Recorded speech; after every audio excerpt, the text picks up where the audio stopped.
نمک حرامی ہی ہو سکتی ہے اور تو کچھ نہیں ہو سکتی.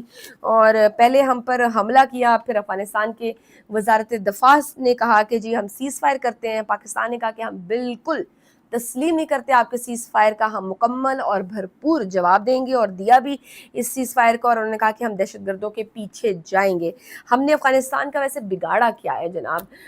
40 سے 50 افغان ریفیوجیز کو ہم نے پناہ دی اپنے ملک میں, ان کے پیچھے ہم نے جنگیں لڑی, ہم نے ان کو اپنے ملک میں جگہ دی اور ان کے لیے سب کچھ کیا, اور آپ ان ریٹرن ہمارے لیے کیا کر رہے ہیں؟ اگر وہ یہ کہتے ہیں نا کہ جی پیچھے ہم نے غلطیاں کی ہیں, تو وہ پھر آپ نے بھی وہ بہت سی غلطیاں کی تھی, سب نے وہ غلطیاں کی تھی, ساروں سے ہوئی ہیں وہ غلطیاں. ہم نے اپنی پالیسیاں بدلی, وہ کہیں آپ دیکھیں کہ وہ کہیں اور اٹیک نہیں کر رہے ہیں, وہ صرف پاکستان میں اٹیک کر رہے ہیں. اس کی ریزن کیا ہے؟ افغانستان کے پیچھے بھارت ہے, بھارت کے پیچھے اسرائیل ہے. سو یہ انڈائریکٹلی پاکستان میں بھارت اور اسرائیل جو ہے وہ دہشت گردی کروا رہا ہے, اور ان کو لگتا ہے کہ ہم نے افغانستان کو تو جی فتح کر لیا ہے, ان کو کنٹرول میں کر لی ہے, اپنی مٹھی میں کر لی ہے, تو اب افغانستان کے تھرو ہم پاکستان میں انریسٹ کریں گے, پاکستان میں ہم امن و امان کی سچویشن کو خراب کریں گے, پاکستان میں ہم دہشت گردی پھیلائیں گے. اور پراکسی وار کے تھرو ہم دیکھ رہے ہیں کہ کس طرح سے بلوچستان میں آلریڈی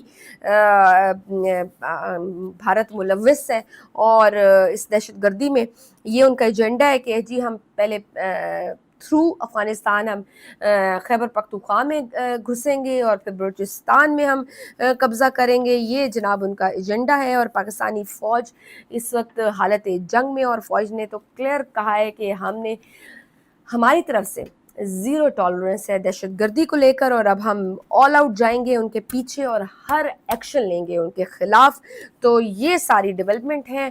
اب ہم دوسری جانب ہم دیکھ رہے ہیں کہ کل کے پی میں صوبائی اسمبلی کا اجلاس بھی ہے جناب, اور اسپیکر صوبائی اسمبلی نے اجلاس بلایا ہے جس میں کے پی کا سہیل افریدی کو نامزد کیا جائے گا اور وزیر اعلیٰ کے پی کے لیے, اور پھر ان کو اعتماد کا ووٹ دیا جائے گا اور وہ وزیر اعلیٰ بن جائیں گے کے پی کے.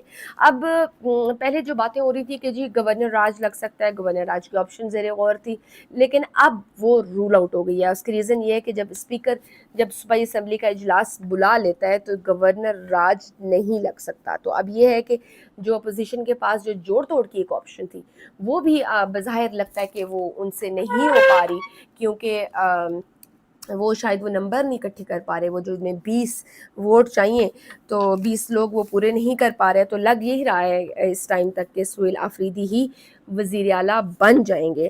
اور فائنلی ہم دیکھ رہے ہیں دوسری جانب کے پی گورنر نے بھی کہہ دیا ہے سوموار کو آفس کھلے گا تو وہ استعفیٰ منظور کر لیں گے, جو بھی کارروائی ہوگی آئین کے مطابق تو وہ اس کو کر لیں گے آفیشلی. جبکہ اگر آئینی طور پر دیکھا جائے نا تو آئین کے آرٹیکل 130 کی شق 8 کے تحت وزیر اعلیٰ نے صرف استعفیٰ بھجوانا ہوتا ہے اور وہ آٹومیٹکلی منظور ہو جاتا ہے. یعنی کہ اس کے لیے ضروری نہیں ہے کہ گورنر اس کو منظور کرے, وہ گورنر کا ماتحت نہیں ہوتا کہ وہ اس طرح اس کے استعفے کو منظور کرے گا کہ تبھی ہو سکتا ہے. ابھی ہم جس طرح سے دیکھ رہے ہیں کہ گورنر صاحب ان کا استعفیٰ لے کر بیٹھے ہوئے ہیں, تو یہ آئینی طور پر ٹھیک نہیں ہے, بلکہ آئینی طور پہ یہ ہے کہ آرٹیکل 130 کی شق 8 کے تحت جیسے ہی وزیر اعلیٰ صاحب اپنا استعفیٰ گورنر کو بھیجیں گے تو وہ آٹومیٹکلی کنسیڈرڈ ہو جائے گا, وہ آٹومیٹکلی ریزائن ہو جائے گا. اس سے کوئی فرق نہیں پڑتا کہ گورنر صاحب اس کو منظور کرتے ہیں کہ نہیں کرتے. گورنر کا ویسے بھی ایک آئینی عہدہ ہوتا ہے, وہ کچھ نہیں کر سکتا. خیر کل صوبائی اسمبلی کا اجلاس ہونا ہے, پی ٹی آئی نے جے یو آئی کو بھی کہا ہے کہ وہ ان کو سپورٹ کرے. تو اب کل کا بڑا امپورٹنٹ دن ہے. دوسری جانب ہم دیکھ رہے ہیں کہ افغانستان اور پاکستان آمنے سامنے ہیں. جو افغانستان کی سرحد پر جو جنگ ہے, کے پی میں دہشت گردی ہے, فوج آپریشن کر رہی ہے, آپریشن کے جبکہ عمران خان صاحب جو ہیں وہ آپریشن کے حق میں نہیں ہیں, وہ مذاکرات کرنا چاہتے ہیں.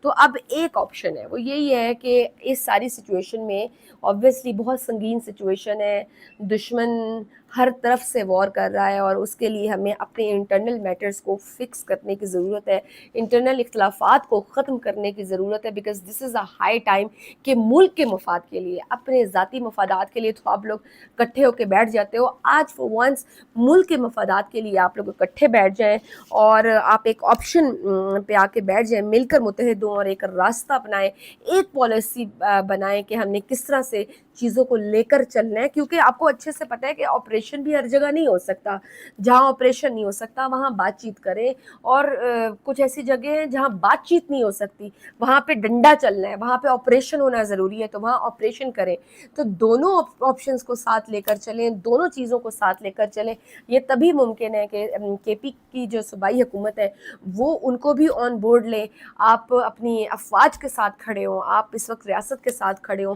مل کر ان سب چیلنجز کا اور ان جو بھی ابھی اس ٹائم سچویشن ہے ملک میں اس کو ٹیکل کرنے کی ضرورت ہے۔ آبویسلی جہاں آپ کو لگے کہ طاقت استعمال کرنی ہے وہاں ضرور کریں طاقت، وہاں ضرور آپریشن کریں، اور جہاں آپ کو لگتا ہے کہ معاملات بات چیت کے تھرو حل ہو سکتے ہیں تو پریفر کریں کہ وہاں پہ بات چیت ہو سکے۔ تو یہ دونوں چیزیں کرنے کی ضرورت ہے، اور اس کے لیے ضروری ہے کہ آپ دونوں آن بورڈ ہوں، جو بھی اسٹیک ہولڈرز ہیں وہ سارے آن بورڈ ہوں اس ملک کے لیے، اس ملک کی سلامتی کی خاطر۔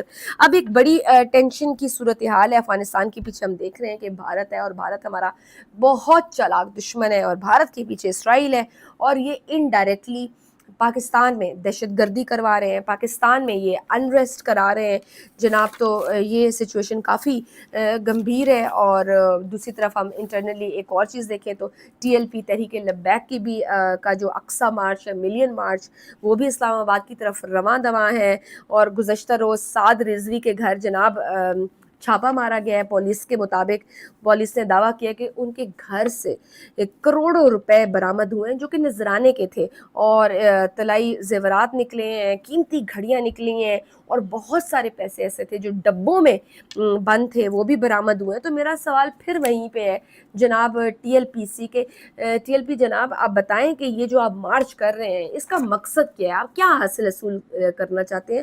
کیوں آپ اس وقت سڑکوں پر ہیں؟ کیوں کیا جا رہا ہے یہ سارا مارچ جب سب کچھ امن کی طرف جا رہا ہے؟ جس فلسطین کے لیے آپ کہتے ہو کہ ہم مارچ کر رہے ہیں، تو جب وہ سب چیزیں امن کی طرف جا رہی ہیں تو پھر اس مارچ کی کیا تک ہے؟ کچھ سمجھ نہیں آ رہی۔ اور دوسرا یہ جو طاقت کا بے رحمانہ اور بے ایمانہ استعمال ہو رہا ہے وہ کیوں کیا جا رہا ہے؟ یہ بھی میرا سوال ہوگا حکومت پنجاب کی طرف سے کہ جی کہاں ہے حکومت پنجاب، کہاں ہے مریم نواز صاحبہ؟ کیوں نہیں بات چیت کے ذریعے معاملات حل ہو سکے؟ کیوں پچھلے 2-3 دن سے اسلام آباد موٹر وے، جی ٹی روڈ، اس لاہور اور انٹرنیٹ یہ سب بند تھا جی؟ کیوں یہ جھڑپیں ہوئیں؟ کیوں اس چیز کو بات چیت کے تھرو ہینڈل نہیں کیا گیا؟ کریک ڈاؤن ہو رہا ہے، کاروبار بند ہے، ٹی ایل پی سے جھڑپیں بھی ہو رہی ہیں، ٹی ایل پی کہہ رہی ہے کہ جو ہمارے بہت سارے لوگ جانوں سے گئے، سینکڑوں جو لوگ ہیں وہ زخمی ہیں، اور پولیس بھی کہہ رہی ہے کہ ہمارے بھی بہت سارے نقصان ہوئے ہیں، ہمارے لوگ بھی زخمی ہیں، اور بہت سارے ہمارے جو پولیس کے لوگ ہیں وہ ان کے نرغے میں ہیں۔ تو جناب میرا وہی سوال ہے آپ لوگوں سے کہ آخر اس سب چیزوں کا مقصد کیا ہے؟ آپ کیوں ہم سچویشن کو ٹیکل نہیں کر سکے، اور اس سٹیج پہ یہ سچویشن پہنچی بھی کیوں؟ کیا ریزن بنی ہے؟ تو خیر یہ سب چیزیں ہیں، بہت سارے چیلنجز ہیں، ایک طرف افغانستان اور بھارت آمنے سامنے، افغانستان اور پاکستان آمنے سامنے ہے، اس کے پیچھے بھارت ہی ہے آف کورس۔ تو صوبے میں دہشت گردی ہے، ٹی ایل پی کا مارچ ہو رہا ہے، بلوچستان میں سچویشن ٹھیک نہیں ہے، وہاں پہ آئے روز دھماکے ہو رہے ہیں، دہشت گردی ہو رہی ہے، پراکسی وار کر رہا ہے، چاروں طرف چیلنجز ہیں، نفرت اور تقسیم بڑھتی جا رہی ہے، گلگت بلتستان میں بھی احتجاج چل رہے ہیں۔ تو اس سارے حالات میں یہ بہت خراب حالات ہیں، تو اس سب میں بڑے سچویشن ہمیں ضرورت ہے کہ ہمیں سب کو متحد ہو کر چلنا پڑے گا، اور ذمہ داری کے ساتھ اس ساری سچویشن کو ٹیکل کرنے کی ضرورت ہے، ادروائز حالات تو بہت خراب ہیں۔ اللہ اس ملک کا حامی و ناصر ہو۔ اجازت دیجیے، اللہ حافظ۔